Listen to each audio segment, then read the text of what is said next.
justiça, nem nada. Não vou pedir que vocês abram as câmeras de vocês, mas eu espero que vocês prestem atenção, porque em algum momento das nossas aulas presenciais eu posso direcionar perguntas referente às aulas que eu já dei, tá? Então, a gente vai começar. Então, a gente já vai abordar hoje a questão dos conceitos, das abordagens e dos instrumentos de avaliação.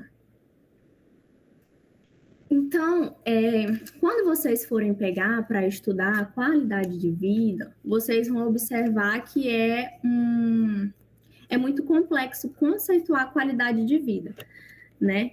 Então, depois de muito estudo, muita pesquisa, a Organização Mundial de Saúde conseguiu definir um conceito que seria a percepção do indivíduo sobre a sua posição na vida, considerando sua cultura, seus valores, seus objetivos, suas expectativas, suas preocupações.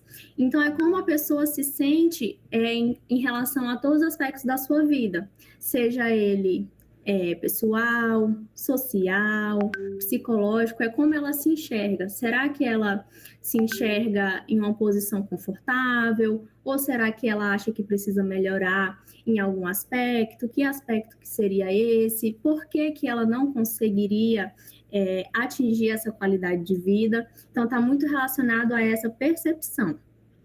E além desse termo qualidade de vida, vocês também podem encontrar o termo qualidade de vida ligada à saúde. Esse conceito, ele já vai estar relacionado à percepção que a pessoa tem da vida dela, mas a partir do momento que ela é modificada por alguma situação de patologia. Então, como ela se sente a partir do diagnóstico de alguma doença, ou a partir da realização de algum tratamento, a partir do acesso que ela tem aos serviços assistenciais. Então, nós temos o termo qualidade de vida, que é um termo mais abrangente, né? E temos a qualidade de vida ligada à saúde. Então, de modo geral, qualidade de vida é o quanto a pessoa está satisfeita com a vida dela, considerando os vários aspectos, né? E essa avaliação, gente, ela tem que ser feita de forma individual. Não posso fazer de forma coletiva, porque quando a gente avalia a qualidade de vida, acaba sendo também uma questão subjetiva, né? Então, o que eu tenho como qualidade de vida pode não ser o mesmo que a percepção da minha colega tem sobre qualidade de vida. Então, isso deve ser feito de maneira individual. E aí a gente parte para as abordagens que devem ser consideradas dentro da qualidade de vida. A gente tem a abordagem socioeconômica, ou seja, as condições sociais e econômicas daquela pessoa podem impactar, né, na qualidade de vida dela, na forma como ela se observa no mundo, na maneira se ela se sente satisfeita ou não com a posição que ela ocupa. Então, está mais relacionado a questões, condições de moradia, condições de saneamento básico, trabalho, se é um trabalho que fornece condições dignas. Então, tudo isso entra na abordagem socioeconômica. Questões psicológicas. Se é uma pessoa que ela sente que está bem emocionalmente, né? O ideal seria, né? Assim, no mundo ideal, a pessoa ela está bem, não está estressada, não lidar com situações que lhe tirem do eixo. A gente sabe que é muito difícil e por isso que é importante incluir essa abordagem quando a gente for consultar um paciente, porque aqui a gente tem também a abordagem biomédica, né? Muitas vezes a gente acaba olhando a pessoa só a doença. E aí a gente acaba não percebendo como o contexto dela impacta, né, diretamente para a ocorrência daquela doença. Então, quando vocês encontrarem, abordarem o paciente, vocês têm que levar em conta a avaliação holística, que seria a quarta abordagem, né, que englobariam todos esses três: questões socioeconômicas, psicológicas e a questão biomédica. Quando se estuda qualidade de vida, você observa também que está muito relacionado aos determinantes sociais de saúde. Se vocês já leram os artigos de vocês, vocês conseguem associar, né, esses conceitos e abordagens de qualidade de vida com determinantes sociais. Não adianta a gente querer tratar o paciente somente seus sintomas, somente o seu sinal, se ele volta para um contexto adoecedor, né? Então a gente precisa entender o contexto e atuar também dentro desse contexto. Então nós temos alguns fatores que vão influenciar essa pessoa, ela se sentir satisfeita com a vida dela ou não. A questão da espiritualidade, né? Então, estudos demonstram que quando a pessoa ela tem ali alguma crença religiosa, ela tende a enfrentar as adversidades de saúde de uma maneira melhor, né? Então, a espiritualidade conta muito. A questão do trabalho e da educação, se a pessoa ela teve ali um acesso ao ensino de qualidade, ou, consequentemente, ela pode ter ali, né? É mais favorável ela ter um trabalho mais digno. E o inverso ocorre também, né? Então, em relação à educação, a gente pensa que quando a gente vai abordar um paciente, consultar um paciente, a gente precisa saber qual o nível de escolaridade dessa pessoa, né? Para a gente conseguir promover a saúde. Lembrem que o nosso objetivo dentro dessa disciplina é principalmente a promoção da saúde e a educação em saúde, tá? Então, chega um paciente para você, você pergunta ali dentro da anamnese qual a escolaridade para você saber ali como você vai falar com esse paciente de uma maneira acessível, né? E também para orientar até as suas intervenções, certo? De modo que ele consiga realizar. A questão da saúde como um todo, o ambiente que ele vive, aqui o ambiente entra muito a questão dos fatores relacionados ao risco. Por exemplo, se essa pessoa ela mora em uma casa que é próximo a terrenos baldios, ou se ela mora em uma área de muita criminalidade, de roubo, de morte, né? Isso vai influenciar na qualidade de vida dela, porque nesse cenário é uma pessoa que vai viver preocupada. E como a gente viu, a questão psicológica, a saúde mental, ela influencia na nossa qualidade de vida, no nosso bem-estar, tá? Então seria nesse sentido. Família e amigos, em relação à rede de apoio que essa pessoa ela recebe, né, para fazer ali o seu acompanhamento de saúde, então é muito importante, e as atividades de lazer. Então, é importante que nós tenhamos esses momentos de descontração, né, todos nós, todas as pessoas, porque acaba que hoje as pessoas elas vivem muito no automático, né?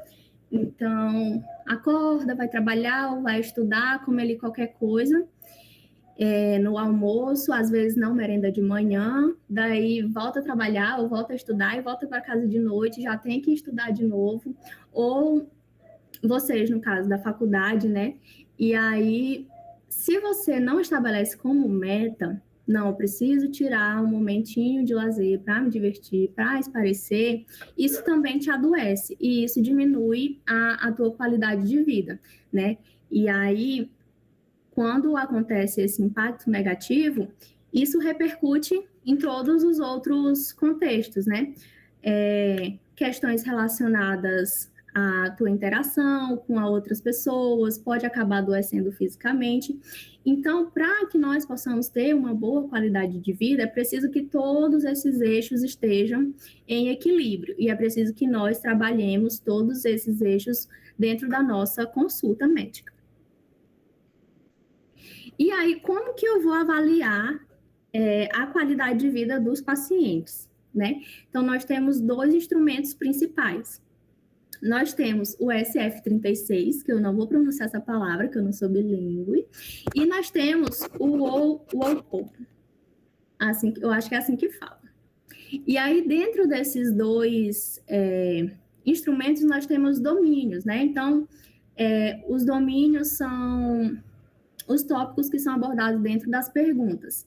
Então, no SF36, ele vai tratar de capacidade funcional, limitação por aspectos físicos, dor, estado geral de saúde, vitalidade, aspectos sociais e emocionais e saúde mental.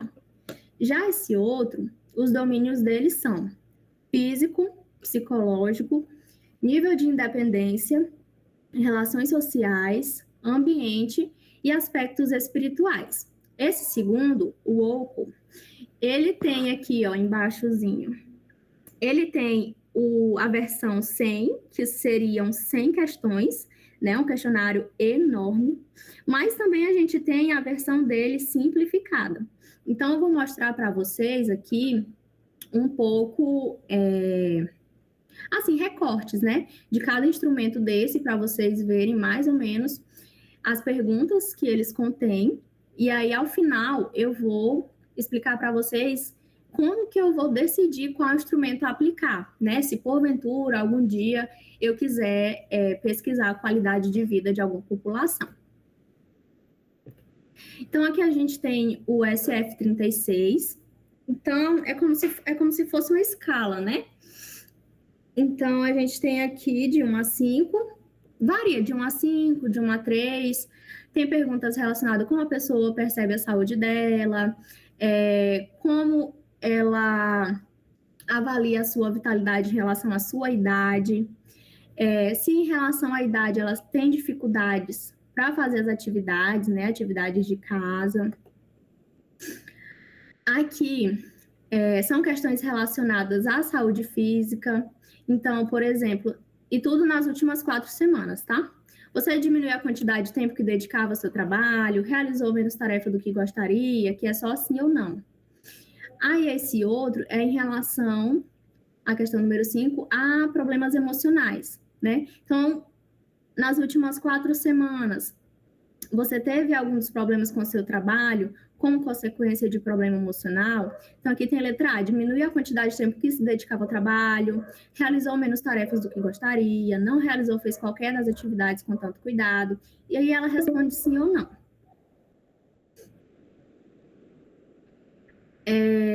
Aqui a gente tem em relação à rede de apoio, né, se isso impactou de alguma forma.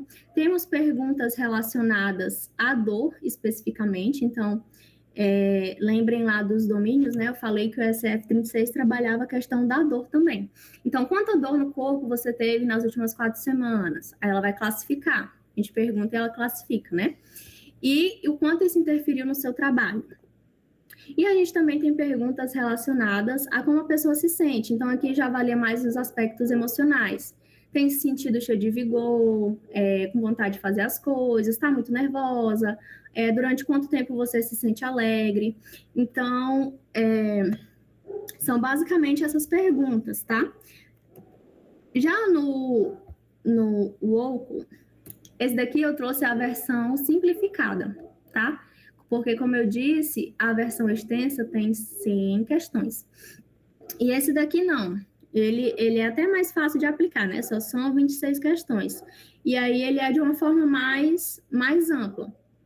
Então, aqui tem as perguntas. Como você avaliaria a sua qualidade de vida? Muito ruim, ruim, mais ou menos, boa, muito boa. Quanto que a pessoa está satisfeita com a sua saúde? Aqui nós temos questões relacionadas à dor, o quanto isso atrapalha, como que ela... O quanto você precisa de algum tratamento para levar a sua vida diária, se ela acha que aproveita a vida, se acha que a vida dela tem sentido, se consegue se concentrar, se acha que vive em segurança, quão saudável acha que é o ambiente que ela vive, questão de energia, como se sente em relação à aparência física, questões financeiras, se tem acesso a informações da forma adequada, se tem atividades de lazer, questões de locomoção, consegue se locomover bem, o sono, tá dormindo bem, como que tá no trabalho, tá satisfeita consigo próprio. Aqui tem a questão também da rede de apoio, né? Quanto que a pessoa está satisfeita. E aqui também pergunta a relação da sexualidade, né? Como satisfeita a pessoa está com a sua vida sexual. Aqui é uma pergunta específicas sobre amigos, local onde mora, questões relacionadas ao acesso ao serviço de saúde, questões de transporte. E aqui também a gente tem uma pergunta relacionada a questões emocionais. Se essa pessoa, o quanto que essa pessoa nas últimas semanas tem sentido mau humor, sentimento de desespero, ansiedade, depressão. Então, ela vai respondendo e ao final a gente calcula. Esses questionários, vocês encontram ele no Google em PDF, tá? O cálculo deles final, ele é um pouco extenso, depois vocês podem estar dando uma verificada. Mas é um tema bem interessante e muito atual para as pesquisas científicas e de muita importância também até para direcionar os nossos cuidados. E aí a gente parte para a seguinte questão. Como que eu vou, aliás, qual que é o instrumento que eu vou usar, né? Como decidir qual usar? Então, eu fiz aqui uma tabela comparativa entre esses dois, que são os principais. Se vocês tiverem curiosidade, pesquisar mais a fundo, né? Vocês podem encontrar questionários específicos para doenças específicas. Por exemplo, endometriose já tem um específico para endometriose. Então, algumas doenças já tem, tá? Mas tem outras que não. Então, vamos lá. O SF36, o foco dele é no status de saúde, né? Ele pode ser aplicado, deve ser aplicado para investigar como que a pessoa se sente em relação a doenças, tá? Então, eu trouxe aqui exemplos de 2 artigos que eu encontrei que aplicou esse instrumento. Vocês podem encontrar ele aí na internet.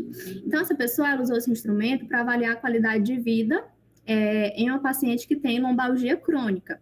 E aí ele se aplica muito também às doenças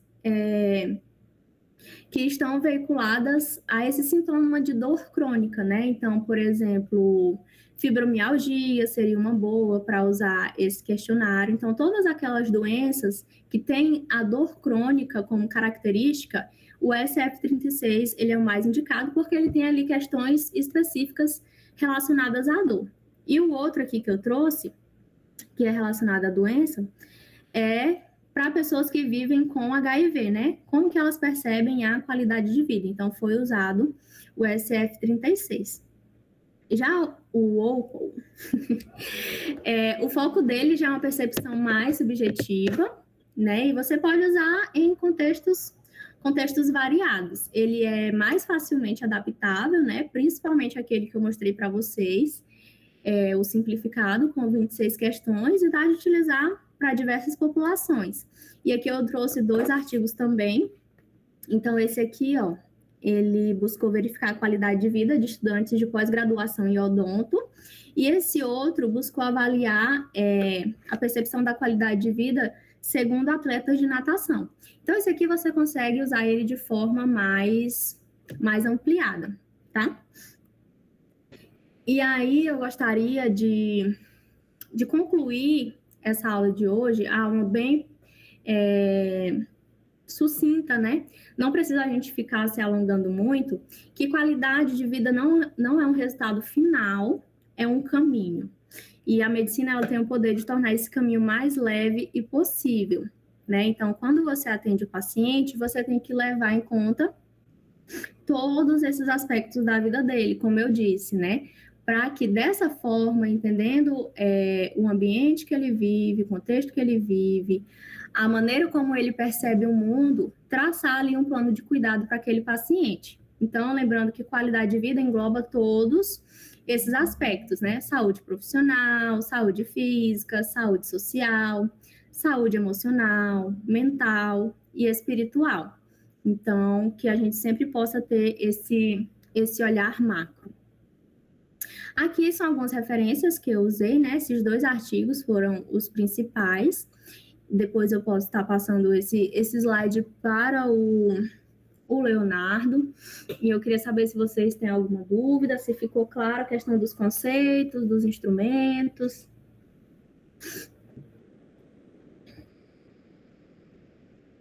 Ficou claro, professora. Então, tá.